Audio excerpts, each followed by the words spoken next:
Emergency hospitalise করার ব্যবস্থা করা হয় কেন আর আলটিমেট কী হয় সম্পূর্ণ ভিডিওটি দেখার অনুরোধ রইল।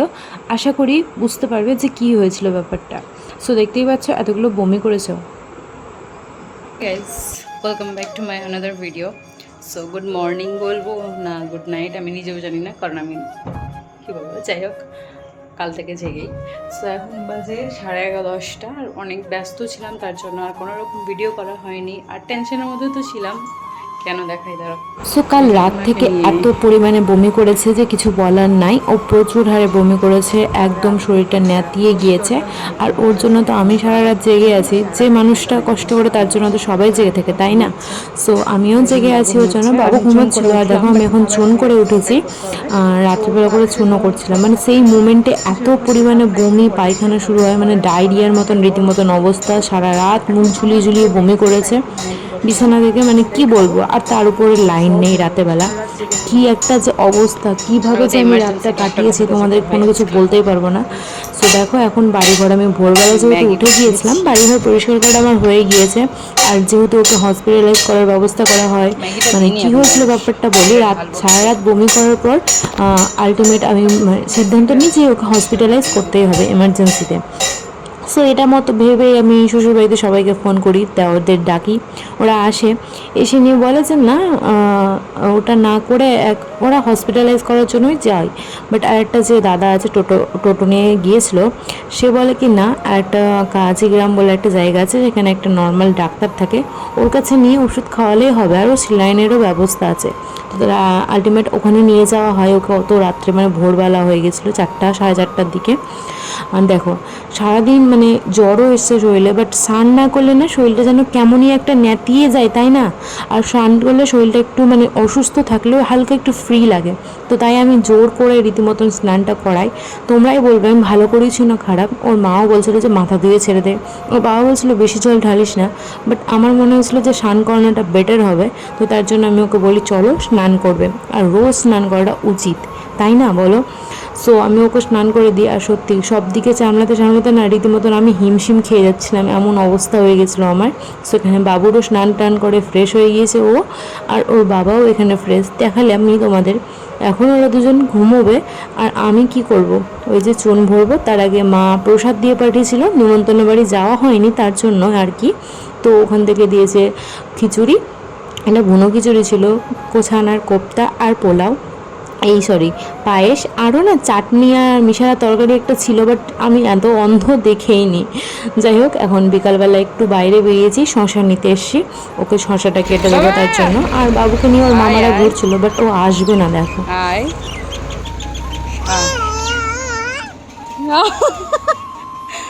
আয় আয় বাবা, আয় আয়, আসবে না। তো চলো বাবুর দুষ্টুমির কিছুটা অংশ তোমাদের সাথে শেয়ার করি।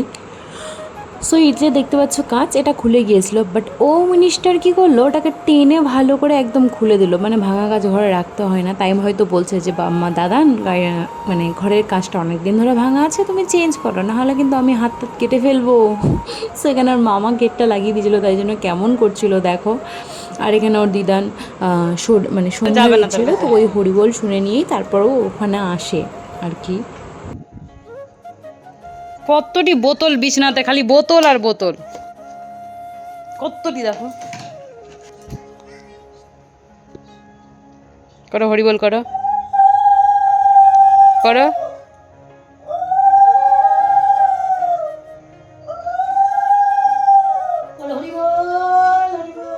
হরি বল। তারপর আবার কি ওই সেই চুন ভরার কাজে লেগে পড়ি। সন্ধ্যা হয়ে গিয়েছে, এখন আবার চুন ভরছি আর কি, কারণ না করলে তো হবে না, তাই না বলো? এখানে চুন ভরছিলাম আর মা চা দিয়েছিল সেটাই খাচ্ছিলাম। আর তারপর বাড়ি চলে আসি। কি তুই এনেছিস? কি বলছে শুনতে পাচ্ছ? কখন, কোথা থেকে আনলি? ও নাকি ওষুধ এনে দিচ্ছে, পাকা বুড়ি একটা। ওই বলে গাড়ি থেকে আনলো। ছি, কি খাবা? চিরা, পেট ঠান্ডা হবে। ভাজা খাওয়া যাবে না, জল দিয়ে। দই যদি খেতে তো ভালো হতো। যদি খেতা ওর মার হয়েছিল একবার।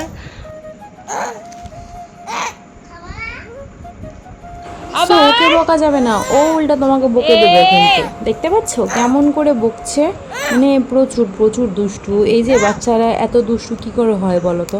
প্রচুর হাত ছুট, প্রচুর, মানে ধুমধাম করে মারতেই থাকে একদম। দেখতে পাচ্ছ আমাকে কেমন বকা দিচ্ছে, মারছে। ওকে একটা ওই করবো তো ওই 10টা আমাকে ওই ওই করে যাবে। বলে না, আমাকে যে কেউ মানে যাকে কেউ সামলাতে পারে না সেটা হচ্ছে আমি, আর যাকে আমিও সামলাতে পারি না সেটা হচ্ছে আমারই পেটেরটা। সত্যি এটাই।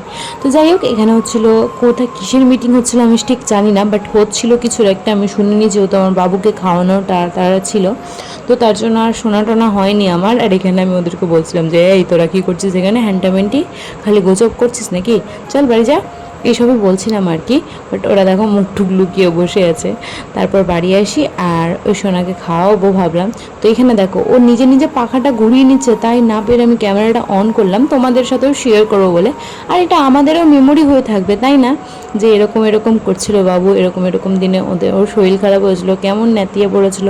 আর ছেলেরা না একটুতেই প্রচুর, মানে একদম নেতিয়ে পড়ে। এই হিসাবে বলবো মেয়েরা অনেক স্ট্রং, অনেক স্ট্রং, মেয়েদের মতন স্ট্রং হয় না। অনেক মেয়ে আছে, বাট বিশ্বাস করবে না, একটা বাচ্চা জন্ম দিতে গিয়ে একটা মাকে যে কী হারে কষ্ট করতে হয় সেটা ধারণার বাইরে। সেই লেবার পেন, সেই জল ভাঙা, সেই এটা সেই সেটা, সত্যি আমি এই যে অতক্ষণ ছিলাম আমি নিজেও জানি। যাই হোক, ওগুলো বাদ দিই। এখানে আমি ওকে বলছিলাম যে চলো বাইরে চলো, সবসময় শুয়ে থাকলে তো শরীরটা আরও খারাপ করবে, তাই না? তো তাই আমি বললাম যে চলো বাইরে একটু, বাট ও উঠতে রাজি হচ্ছিল না, তাই আমি ক্যামেরাটা অন করি, তো তাও ঠেলে ঠুলে উঠানো যায় আর কি। তারপর দেখো এখানে বাবু রাগ দেখাচ্ছে, খুব রাগ, বাচ্চাটার খুব রাগ।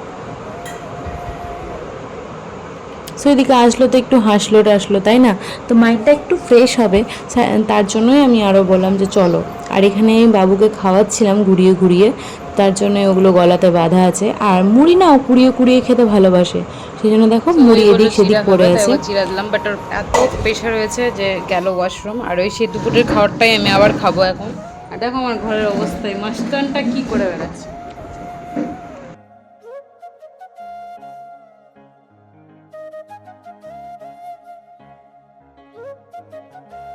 সো ও ওয়াশরুমেই ছিল, আর তখন আমার বাবা ওর জন্য অনেক কিছু আনে, যেমন বেদানা, আঙুর, তরমুজ, আপেল, পেয়ারা, আর কি যেন একটা ছিল, ও একটা 7 আপ আনে, মানে 7 আপ এনেছিলো, সেখান থেকে কিছুটা ঢেলে আনে, কারণ আমরা তো দুজন, অতটি কেউ খাবে না আর কি। তো রাতেরবেলা ও তো আর চিড়াটা খেতে পারে না, মানে একটা অরুচি হয়ে যায় না, এই মাখা খাবার খেতে আর ভালোও লাগে না ওইসব, তাও আবার ভালো থাকে তো আলাদা ব্যাপার, রুচি নেই মুখে।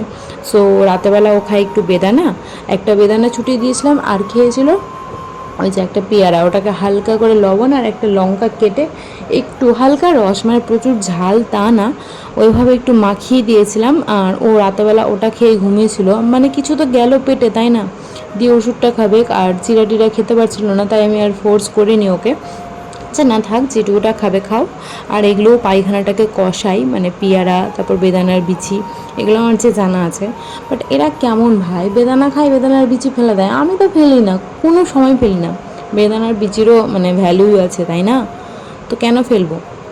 তোমরা কি কেউ ফেলো নাকি খেয়ে ফেলে দাও নাকি খেয়ে ফেলো, এটা বলো তো। আমার তো খেয়ে ফেলতেই ভালো লাগে, তোকে বলি না ফেলতে হবে না, তুমি খেয়ে নাও, দিয়ে আলটিমেট খাই ওই আর কি। আর আমাকেও তো খেতে ভালো লাগে, তাই একটু আমিও খেয়ে নিচ্ছিলাম।